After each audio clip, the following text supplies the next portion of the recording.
好了，扫描结束，你可以睁开眼睛了。来，看这边。出于必要的流程，我们还是从最基本的问题开始吧。你的名字是？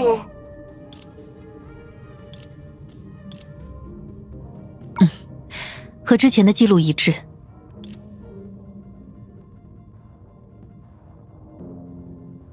你们认识我，可是我并不知道你们的名字。哦，没关系，对你来说，这里的大多数人都是这种状态。初次见面，徐梦哲，我是雷电牙医，这位是普罗米修斯17号，是这座基地的全职员工之一。你们好。这或许会让你感到有些怪异，但从我们的角度来看，你是我们第一次见面，却又已经非常熟悉的朋友了。毕竟，你过去的每一次冒险经历都储存于你所在终端的数据记录仪上，而我们早已读取过所有完备的记录。终端？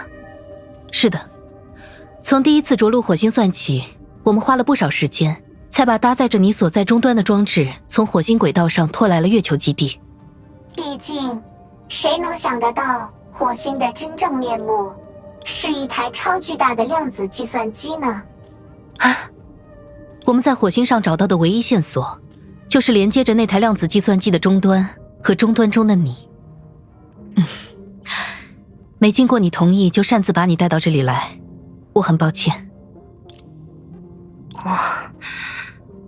我什么都想不起来，不管是关于我还是量子计算机，我只记得我一遍又一遍重复着同一个故事，就像一场无法结束的梦。难怪你的数据工程文件名就叫寻梦者。我是不是讲了个不合时宜的冷笑话？抱歉，可能被维塔传染了。维塔？对了，维塔他在哪儿？他比你先醒了几分钟，说是要去见什么老朋友，一转眼就不见了。你们跟他很熟吗？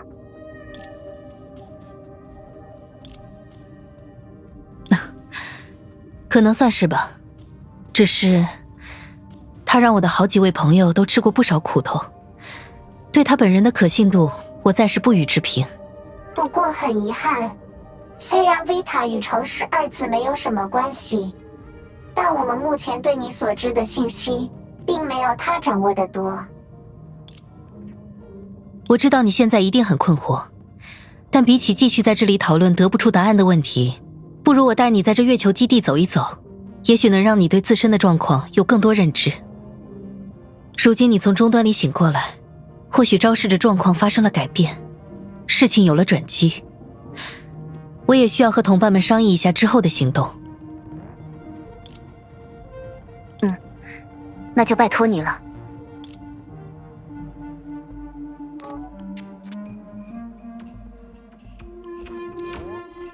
谢谢你这么费心。不必客气，我们的目标是一致的。其实，我们这边也遇到了一些棘手的麻烦，而你，或许就是破局的关键。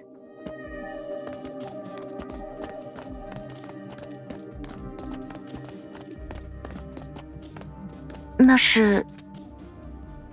他是布罗尼亚，我的朋友。寻梦者，你可以在这里等我一下吗？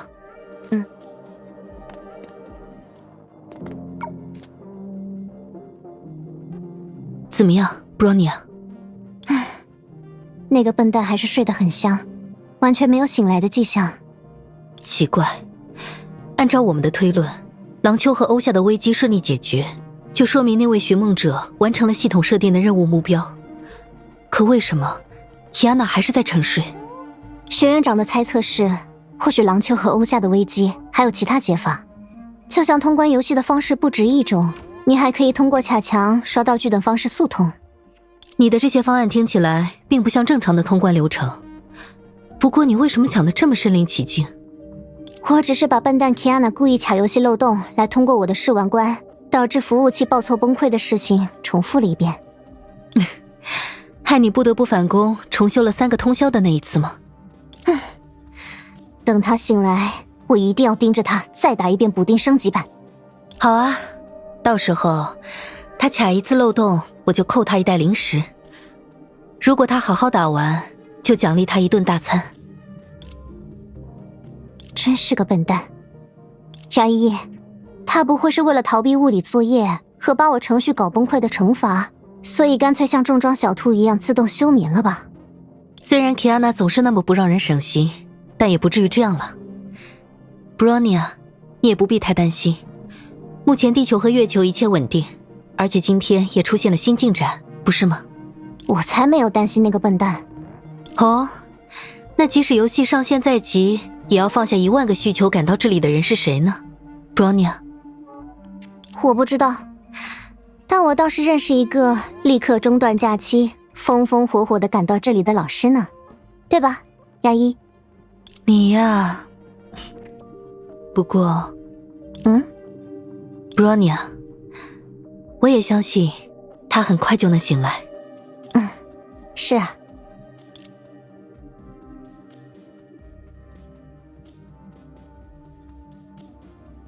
所以，你身后那位就是终端中来的客人吗？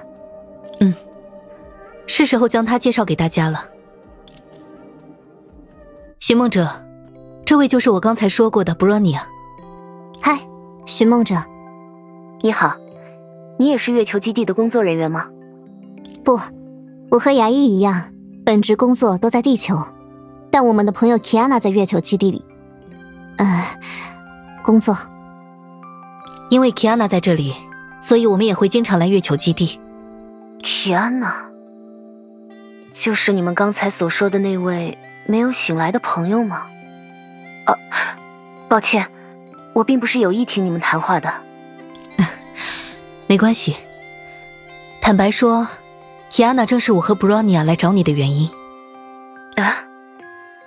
出于自身的特质， Kiana 离开熟悉的家乡来到月球上已经有6年多了。Bronya 上次开玩笑说，如果有一个人从那时候开始踏出小学的校门，现在已经是一名大学生了吧。但他还是在月球基地里过着同样的生活，守望着地球的文明。时间似乎从他身上静止了。这样看，寻梦者与 Kiana 也有类似的地方。你在系统中不知道外界经过了多少时间，只是在轮回中经历着一次又一次的冒险。是啊，如果不能保存记忆，我的确无法在一次次经历里感知真实时间的变化。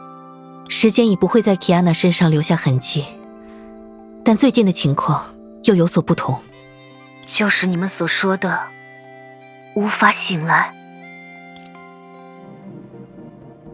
或许是像往常一样赖床，或许是做了个美好到不愿让他醒来的梦。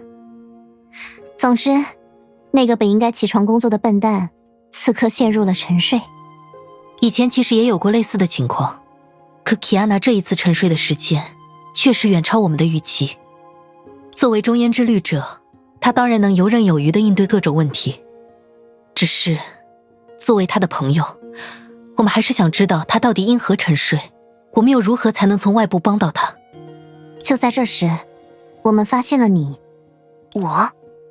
在 Kiana 陷入沉睡的同一时间，克拉因和普罗米修斯从火星上捕捉到了一段异常的扰动信号。虽然没有直接的证据能将这2件事联系在一起，但这个精确到毫秒的时间一致性实在是过于蹊跷，我们没有办法忽视。你的终端所连接的火星量子计算机，不管它到底出于什么意图，都很有可能是导致 Kiana 陷入沉睡的原因。虽然相关性无法验证因果，但我们手上仅有的几条线索都指向了同一个东西——隐灾。在比对了你的行动记录和普罗米修斯的观测数据后，我们发现了一种奇异的现象。每当你的冒险行进至隐灾失控的节点时，我们就能够从火星上捕捉到一段微弱的扰动信号。这个信号和 Kiana 陷入沉睡时出现的信号很像，但非常非常微弱。如果不是根据这个猜想去回溯验证，几乎都要被我们忽视。这一次因为你的不懈努力，影灾得以彻底浮除，而那个原本微弱的扰动信号多半是受此影响，才会突然放大数倍。它引起了普罗米修斯的注意，让我们产生了上述猜想并验证。你们的意思是，我的探索行为也许能帮助到 Kiana？ 我承认，这个联系确实有点牵强，但也的确是我们眼下唯一的方向。如果你能像解决廊丘和欧夏危机那样，继续在轮回中寻找对抗隐灾的方法，或许笨蛋 Kiana 就能醒过来。当然了，你也不用压力太大。要我说，说不定我们什么都还没做，第二天那家伙就打着哈欠来问衙役饭好了没呢。那我可就在另一种意义上很烦恼了。所以，你们是希望我继续使用那个轮回系统，收集隐灾的情报，对吗？你是我们现在仅有的线索。我知道这有些突然，但不管怎么说，这件事的决定权在于你自己，寻梦者。作为那个笨蛋的朋友，我们不会勉强你做任何事。毕竟 Kiana 一定会跟我们做出一样的决定，说出一样的话。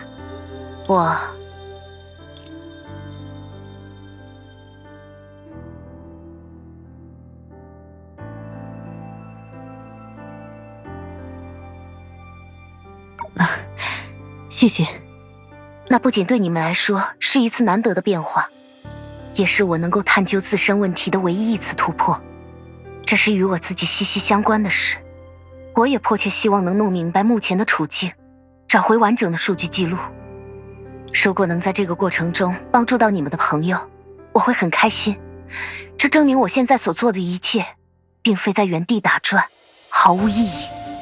其实，当在轮回中失败的记忆重新回到我的脑海时，那些因碰壁产生的不甘和绝望，仍然让我感到非常痛苦。即使这一次廊丘和欧夏迎来了团圆的结局，我也成功留存下前几次尝试的记忆，但这样做究竟有什么意义？这整个系统究竟是怎么回事？这些问题现在依然在我的脑海里喋喋不休。可是，如果我的每一次经历能让现实的世界真正有所不同，或者说，让你们的朋友 Kiana 的状况能有一点点好转，那再好不过。所以衙役 Bronya， 我会努力找寻所有关于我的答案，也会通过一次次尝试来为你们分析 Kiana 的情况，提供更多信息。谢谢，我相信你可以做到，寻梦者。我们见证过你曾经的冒险，你身上的特质和能力一定会帮助你通过所有关卡。当然。啊，对了，下次再见时，如果我们还能再见，能多给我讲讲 Kiana 的故事吗？没问题。那么，寻梦者，接下来该带你见见其他人了。